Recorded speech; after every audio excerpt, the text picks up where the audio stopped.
ज़मीन के अंदर सोना गहराई में पाई जाने वाले खनिजों और भूगर्भीय प्रक्रियाओं के कारण बनता है।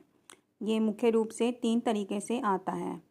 मिलियनों साल पहले जब धरती का निर्माण हो रहा था, तब अंतरिक्ष से आए धातु पदार्थ धरती में समा गए। पृथ्वी के गर्भ में उच्च तापमान और दबाव के कारण सोना पिघली हुई चट्टानों में घुलकर जमा होता गया। जब ज्वालामुखी फटते हैं या प्लेटों में हलचल होती है तो गहरी सतह से मैग्मा ऊपर आता है। इसमें घुले हुए खनिज ठंडे होकर चट्टानों में जमा हो जाते हैं, जिससे सोने की खदानें बनती हैं।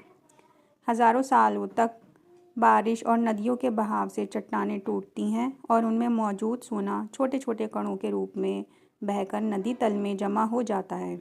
इसे प्लेसर गोल्ड कहा जाता है, जिसे लोग धोकर निकालते हैं। यही कारण है कि सोना ज़मीन के अंदर खदानों में और नदी के रेत में पाया जाता है। भारत में सोना कई जगहों पर मिलता है, खासकर खदानों और नदियों में। कुछ मुख्य स्थान: कोलार गोल्ड्सफील्ड, कर्नाटक। ये भारत की सबसे पुरानी और प्रसिद्ध सोने की खदान है। यहाँ से सबसे ज़्यादा सोना निकाला जाता था, लेकिन अब ये बंद हो चुकी है। हट्टी गोल्ड माइंस, कर्नाटक। ये भारत की सबसे बड़ी सक्रिय सोने की खदानों में से एक है। यहाँ से आज भी सोना निकाला जाता है। रामगिरी गोल्ड्सफील्ड, आंध्र प्रदेश। यहाँ भी सोने की खदानें हैं, लेकिन उत्पादन कम होता है। सोनभद्र, उत्तर प्रदेश।